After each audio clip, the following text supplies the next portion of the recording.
Alright, so welcome back to a new video on the KO2, and in this occasion we're going to talk about sampling. I've already made a video, a deep dive about this device.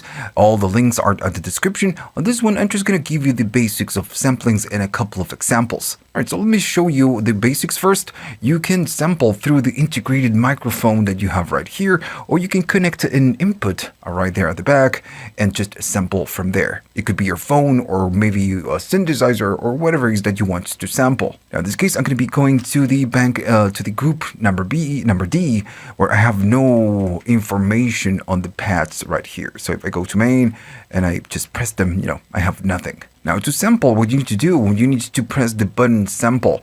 And once you're standing right there, it will ask you or tell you from where it's going to be sampling from.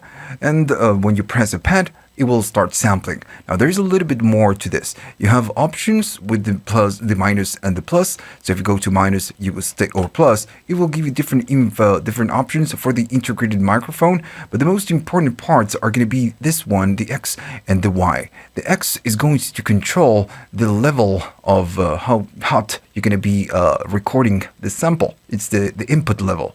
And the other one is going to be the threshold. So if this is all the way down, as soon as you start, you press and hold, it will start sampling. It doesn't care about the volume that, it's incoming or it's trying to record. If you go up on the threshold, whatever it is that you're trying to sample needs to go over a level or a certain volume in order to start sampling. And this is very useful because, you can connect something in the back and then maybe just press play like on a phone, and as soon as it's playing something back, then and only then it's going to start sampling. Now this is something that you need to fine tune before you start sampling.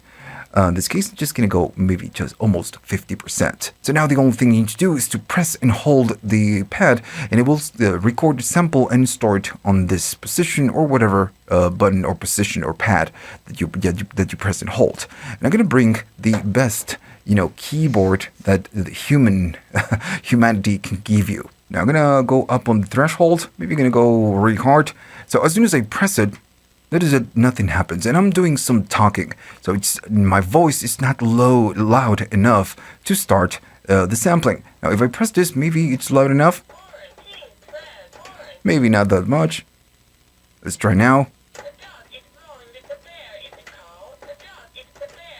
And as soon as you release, it's going to stop the sampling. So now notice that this one is steady, so it means that you recorded the sample. So if I go maybe to main and I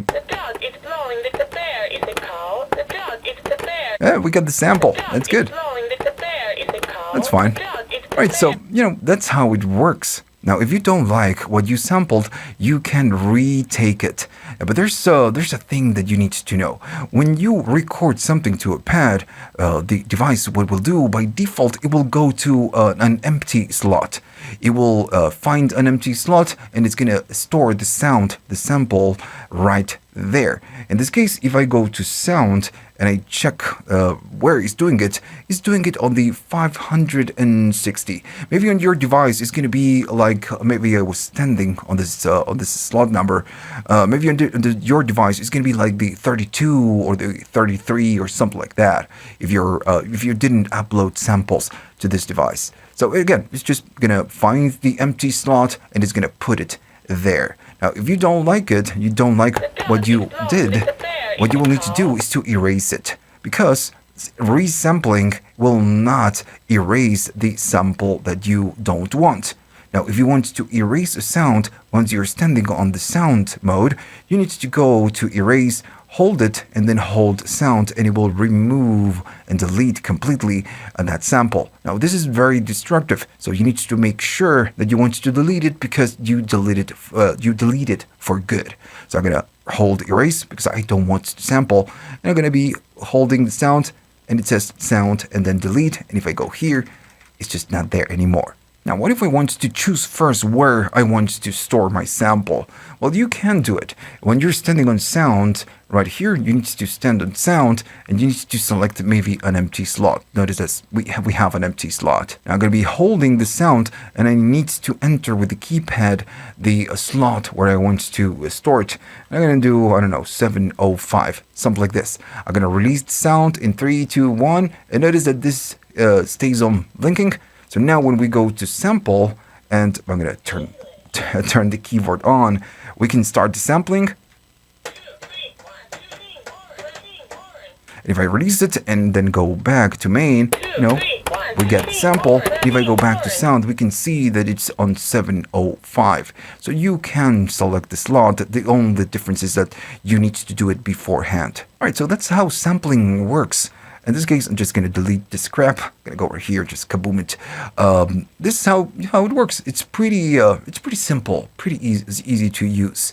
Now, instead of, I'm going to return this to my son. What if I want to record something from an external device? Let's do it. Okay, so let's try to sample something a little bit different, a little bit better, maybe from an input from a phone. You could use maybe your DAW or your sound card from your computer. If you have maybe a sound card that has outputs, you can just, go right there to the input. You're going to need a special cable because it's the mini TRS. So if I connect it to the input, there you go. Now it's connected to the input. Now whatever we sample is going to come out of this. Now, before you start the sampling, you need to do the setup. You need to decide from where you're going to be listening, whatever it is that you want to sample. So in this case, I'm just going to go right here to sample, and notice that now we have different options than before. It says left and right, which is going to be stereo, left and right. You can maybe record just the left or just the center, which is monoized left and right. Everything is summed to mono, and then you can just, record the right. So in this case, I'm going to be recording left and right, which is stereo. Now, before we can sample whatever it is that we are inputting, if I play it, I'm playing our royalty-free track. Maybe the cable is just a little bit not that good. So we are getting whatever sound that comes from here. If you're standing on main, this is going to be the input. That's why it says in. Now, this has something cool that it can detect the tempo. It's the tempo match. And what you will need to do is to hold the sample, this button, and then the tempo at the same time. I'm playing the track, so I'm going to be holding the sample and tempo, and you need to hold it for a couple of seconds. And it's detecting the tempo of the track that we are trying to match. I'm going to go to main again and do it again. And, there you go. So if you're trying to sample something from this track, now the tempo it's matched. And this is again something cool that you get from a very, I wouldn't say cheap, but it's just a tiny little device. Now, what if I want to sample? Well, it's just the same than before. When we're standing in sample, we just need to select the threshold. I'm going to do something like that. I'm going to do some playing. And when we get something, I'm going to start recording. Maybe it's not too loud. Yeah, it's not. Maybe it's not too loud. I'm going to go down, and I'm going to be holding it again. And then the sampling starts. If I release, and I stop the playback of this one, I guess we got it. I'm going to go to main. And then we get it. Cool. Now, when you sample something, usually you want to trim or just fine-tune whatever it is that you just did. So in the case of this device, what you can, when you're standing right here on this sample, you can go to the trim mode. If you go to shift and then go to sound, and you have a few options right here at the top with the minus and the plus, you can navigate all the options. You need to go to the one that says TRI, which is trim. So when you play the sample, this is going to be the sample start and the Y is going to be the sample end. So maybe you can, make it super short. So now if I play it, you can just, select the start, which is the start and the end. Cool, right? Pretty useful.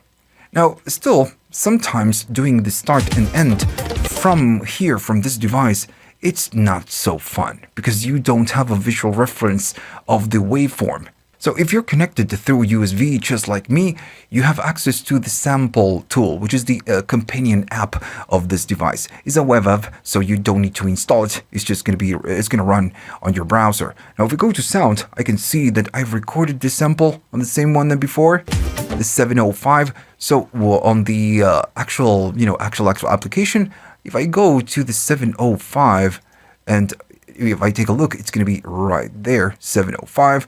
and it says always, it gives you the same number. When you record sample, it's going to be the same name, then the slot, and then it's going to say PCM. Now if I go to this pad, when you press it, it's going to give you the whole playback. The only difference is that now with the mouse you can decide where you want to end, you want to start, and when you want to end. Right, so it's just a lot more useful, or just, I would say I'm going to say handy than useful, more than useful, than just doing it from the X and the Y. Still, when you go to Shift and then you go to Sound and you enter the trim mode, these controls will still control the in and the out of the sample. Now, this is when you do this, when you trim it, doesn't mean that, of course, when you save or you turn off the device, it's going to be removing the sample. All right, it's not going to be chopping it or just cropping it. In and the out that you do right here is going to be for the project and whatever pad is that you're using. Okay, so that's pretty much it. What you can do, and tiny little trick, when you want to maybe resample something that maybe you have a pattern that you want to resample. Well, in this case, you don't have the feature to resample a pattern to maybe one pad. Maybe this is going to be something that they will add on the maybe new firmware update, right? But you can, maybe go from the output to the input and set the threshold, and whenever you do play, you start recording the sample. You can do that. And you can do this, do that trick with a lot of different samplers. But that's it. That's pretty much all. All right. So if you liked all this and you learned something new, please like and subscribe. And this channel is supported by viewers, not brands. So if you want to buy me a coffee and help the channel keep going on, you can. Go to the links at the description. You have links for PayPal, YouTube Thanks, and Patreon. Thanks for watching, and see you on the next one.